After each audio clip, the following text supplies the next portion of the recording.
Hi, friends. For reading class, we are going to move on to the next story. It's called The Nightingale. So I'm going to turn on the CD and you can follow along with the pictures and listen to the story.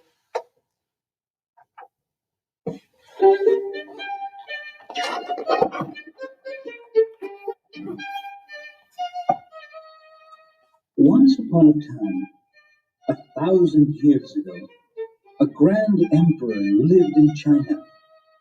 The emperor was the most powerful man in China. All the people did exactly what the emperor told them to do. His palace was filled from top to bottom with treasures. You can't imagine how beautiful and rich it was. The floors were made of solid gold. The curtains were made of heavy velvet. The pillows were made of cloud soft silk. Even the doorknobs were made of precious jewels.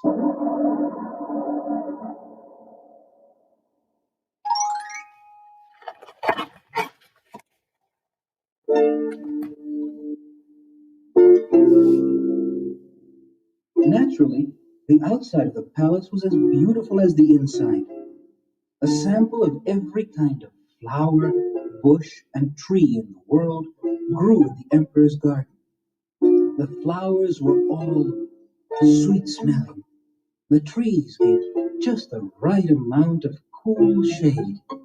The garden was so big that no one had ever seen all of it. It stretched from the steps of the palace to the grassy meadows, to the forest, to the sea. And there by the sea lived a nightingale. The nightingale was just a small gray bird, but she sang so sweetly in the moonlight that everyone who heard her said, "The nightingale is the loveliest of all the emperor's treasures."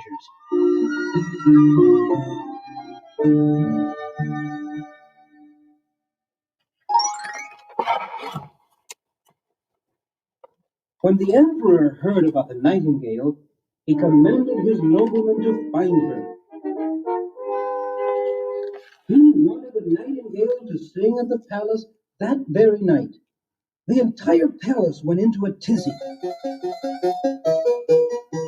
None of the noble people in the emperor's court knew exactly where to find the nightingale. Everyone hurried around the palace. They bumped into each other in the garden while they searched for the little bird.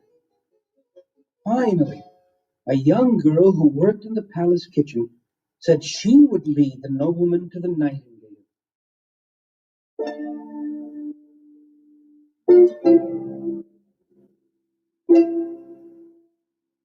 The young girl led the noble people through the garden, to the meadow, through the forest, to the sea. When she pointed to the little gray nightingale who was sitting quietly in a tree, everyone was disappointed. What a dull, ordinary looking bird, they all said. But then the nightingale began to sing, and when they heard the nightingale's lovely song, the noble people were enchanted. They felt as though they'd like to spend the rest of their lives listening to the nightingale. Finally, one of them said, "Oh, Nightingale, you truly are the loveliest of all the emperor's treasures. Won't you come to the palace and sing for the emperor?" "My song sounds best here by the sea," said the nightingale, "but I will be glad to visit the emperor. It will be an honor to sing for him." And so the nightingale went to the palace.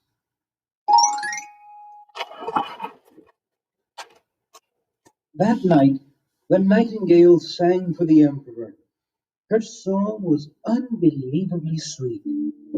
It sounded like the wind in the trees, like gentle laughter and the softest lullaby, all mixed together. The emperor had never heard anything so beautiful. He was so pleased he wanted to give the nightingale great gifts and treasures. But the nightingale just said, "To please the emperor is the greatest gift I could wish for." Then she sang again, even more beautifully than the first time. The emperor could think of nothing more wonderful than listening to the nightingale every day. and nothing more terrible than losing her. So the emperor had a round, golden cage built for the nightingale. The nightingale was kept in the cage almost all the time. She was only allowed to fly in the garden once in the morning and once at night. 12 servants holding onto silken threads tied to her legs followed her everywhere.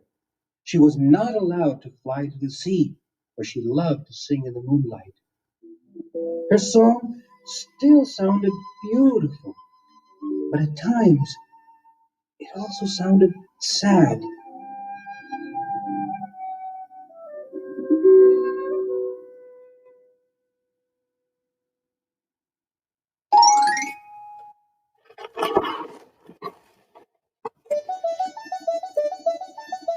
Then one day, someone sent a gift for the emperor. It was another nightingale, but this new nightingale was not a real bird. It was made of metal and beautiful, precious jewels. When it was wound up with its golden key, it sang a pretty song over and over again. All the noble people were very pleased with the new jeweled nightingale. They said, "Ooh," and "Ah," when they saw the jeweled bird. They clapped and sighed when it sang. "The jeweled nightingale is a magnificent creature," they said. "That other nightingale always was too plain and ordinary to belong to the emperor." In all the excitement, no one noticed when the real nightingale quietly flew out the window and back to her home by the sea. The real nightingale was hardly missed. Everyone decided they really liked the jeweled nightingale better. It certainly was prettier, and it always sang the same song so they could sing along.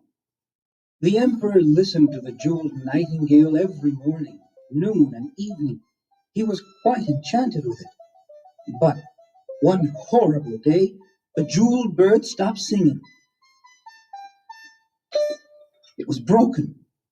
The emperor called his best doctors, jewelry repairers, and magicians. They all fussed and fumed, but they could not fix the jeweled nightingale. The jeweled nightingale would never sing again.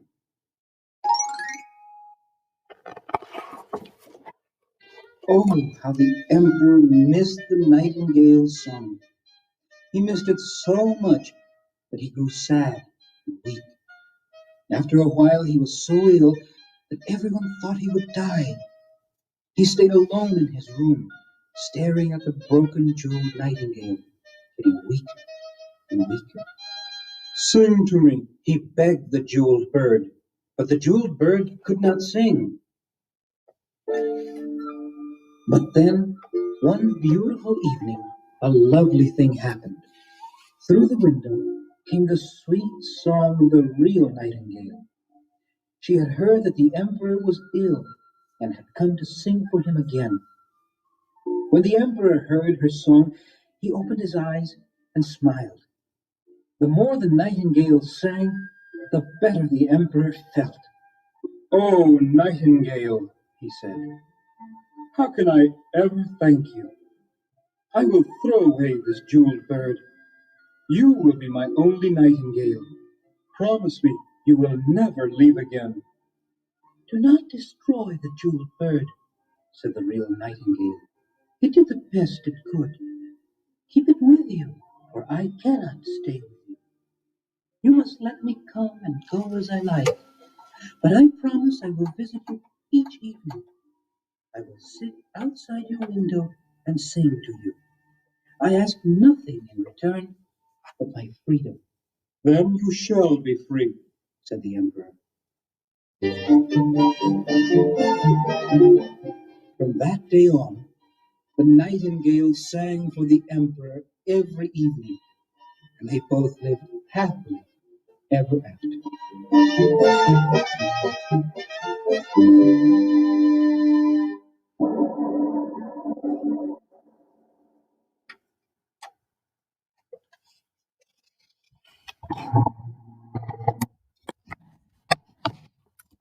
So, friends, we just heard the story of the Nightingale.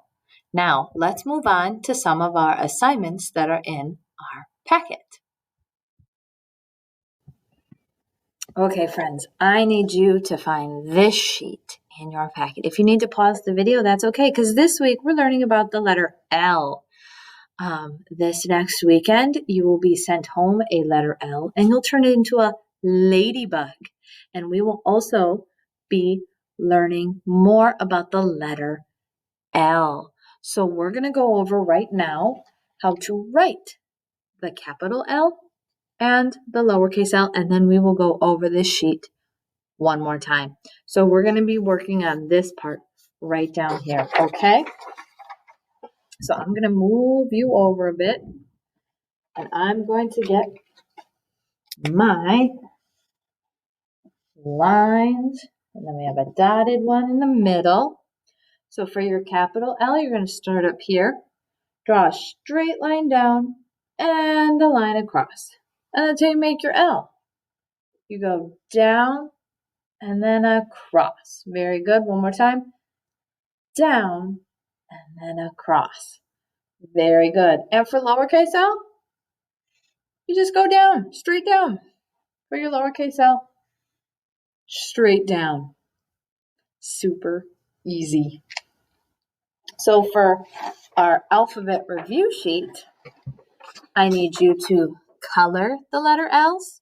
I need you to color the lemon. What color are lemons? Yellow, just like Mrs. Khaleesi's sweater. So color the lemon yellow. Then you have to find all the letter L's. There are some capital ones and lowercase ones. Then you need to do what I just did and trace your uppercase L's and then write to, and then draw your lowercase L's and write to. And then you're going to trace these lines down here. Thank you so much for joining me, friends.